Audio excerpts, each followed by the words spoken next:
Everyone, কেমন আছো সবাই? আশা করি সকলে খুব ভালো আছো আর আমিও বেশ ভালো আছি। ইটস মাম্পি ব্লগের আরও একটা নতুন ভিডিওতে তোমাদের সকলকেই স্বাগত।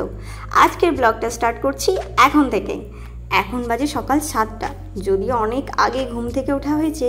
গ্রামে যেহেতু থাকি, রাতের অন্ধকার কেটে পরিষ্কার হওয়া মানেই বিছানাটাকে বাই বাই করা। আজ স্কুল ছুটি, তাই সকাল সকাল টিউশনটা পড়িয়ে নিলাম। তারপর খাওয়া দাওয়া করে একদম চলে এসেছি রান্নাঘরে। বেশিরভাগ সময়ই কাঠের উনানে রান্না হয়, তবে আজ গ্যাসে। যে হারে গরম পড়ছে, রান্না করা কিন্তু খুব কষ্টের। আজ রান্না করার পর আরও একটা কাজ আছে, সেইটাও করব। দাঁড়াও, রান্নাটা আগে একটুখানি সেরে নিই, তারপর রান্নাঘরটাকেও একটু সুন্দর করে গোছাবো। আজ যেহেতু স্কুল নেই, তাই এই সুযোগটাকে কিন্তু কাজে লাগাতে হবে। অনেকটা সময় পাওয়া যাবে। স্কুল থাকলে সকালটা স্কুল, আর বাড়ি এসে টুকিটাকি মাকে সাহায্য করে দেওয়া, তারপর স্নান, খাওয়া দাওয়া আর একটুখানি রেস্ট করে আবার সেই 3টে থেকে রাত 8টা পর্যন্ত টিউশন পড়ানো। আর এর মাঝে তো রেগুলার ভিডিও দেওয়া আমার জন্য খুব কষ্টের হয়ে যাচ্ছে। মাঝে মধ্যে মনে হচ্ছে হয়তো আর আমি পেরে উঠবো না, বাট অনেক সময় আবার ভালোও লাগছে যখন একটা ভিডিওতেই দেখি 5000 6000 ভিউজ আসে, তাতেই অনেক খুশি হই। আর সেইখান থেকেই তো আরও অনুপ্রাণিত হয়েছে না ভিডিওটা করি। আসলে ভিডিওর প্রতিও কিন্তু একটা ভালোবাসা জন্মে গেছে। জানো তো, সারাদিন খাটাখাটুনির পর যখন মাস শেষে স্বল্প কিছু পারিশ্রমিক হিসেবে অল্প কিছু টাকা হাতে আসে, আর সেই টাকা দিয়ে বাবা মা ভাই তাদের ছোট্ট ছোট্ট আবদার ইচ্ছেগুলো পূরণ করতে পারি, কী যে আনন্দ পাই যে কি বলবো। দাঁড়াও, এইখানে তো রান্নাঘরটা পুরোপুরি গোছানো কমপ্লিট হয়ে এসছে। এবার ওই যে বললাম বেশ কিছু কাজ আছে, সেই কাজটাই করছি। এই দেখো, এইখানটাতে আমাদের ঠাকুর থাকে, আর এই ঠাকুর রাখার এই জায়গাটাকে আমরা থান বলি। অনেকের সিংহাসনে থাকে, তবে আমাদের কিন্তু প্রত্যেকের ঘরে এইভাবেই থান বানানো হয়েছে, আর তার উপরে এই ঠাকুরগুলো রাখা হয়।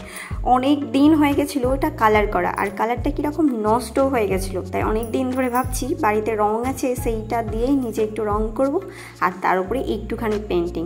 যেমন ভাবনা তেমন কাজ। আজ একটুখানি সময় পেয়েছি আর সেইটাকেই কাজে লাগানো। এরকম বাড়ির মধ্যে একটু আধটু যদি নিজের হাতে কাজ করে কিছু পরিবর্তন আনা যায়, সেইটা কিন্তু বেশ আনন্দের। তাই দেখো, নিজে নিজে কালার করেছি, তারপর রংটা আবার শুকিয়ে গেলে সেইখানে পেন্টিং করেছি। কীরকম হয়েছে কমেন্ট সেকশনে কিন্তু অবশ্যই জানিয়েছেও। আমার তো ভীষণ সুন্দর লেগেছে দেখে, আর এই জায়গাটাকে বেশ নতুন নতুন লাগছে। এরপর ঠাকুরগুলো রেখেছিলাম, তারপর কিন্তু দেখতে বেশ ভালো লাগছিল। একটুখানি সময় পেলে জানো তো, বাড়ির সেই আলমারি বা জলের বোতল এসবে কিন্তু পেন্টিং করতে আমার বেশ ভালো লাগে। পুরনো কোনো জিনিসে একটু যদি নতুনত্ব আনা যায়, তাহলে কিন্তু এই পুরনো জিনিসটাও নতুন হয়ে যায়, কি বলো? এই দেখো, মাঝখানের ফুলটা তো আমার কমপ্লিট। এবার ভাবছি সাইডগুলো নিয়ে একটুখানি করবো। অনেকটা ফাঁকা ফাঁকা লাগছে না?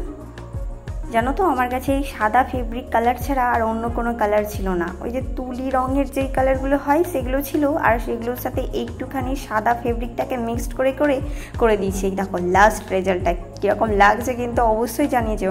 আমার তো দারুণ লেগেছে। আর ওই ফেব্রিকের সঙ্গেই কালারগুলো মিক্সড করে করে করেছি।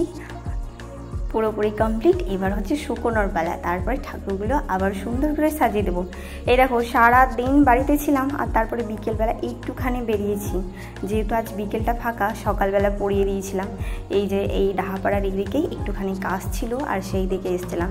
এর আগের দিন এসেছিলাম, তোমরা আমার শর্ট ভিডিওতে দেখেছো যে ডাহাপাড়া ধামে এসেছিলাম। তবে আজ আর ওই ধামে ঢোকেনি, তবে তার পাশ দিয়েই যখন যাচ্ছিলাম, ধামটাকে কি ভালো লাগছিল দেখতে। ওই দেখো দূরে দেখা যাচ্ছে না কি সুন্দর, আর আকাশটাও দেখো কি ভালো লাগছে।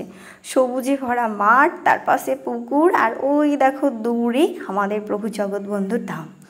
আচ্ছা, আমার চ্যানেলের এই ডেলি ব্লগগুলো দেখতে কীরকম লাগছে সেটাও কিন্তু কমেন্ট সেকশনে অবশ্যই জানিয়ে যেও। আজ তবে আসি, দেখা হবে আবার কাল নতুন কোনো ভিডিওর সাথে। সকলে ভালো থেকো আর খুব সাবধানে থেকো। এত গরমে প্রচুর প্রচুর পরিমাণে জল খাও। বাই।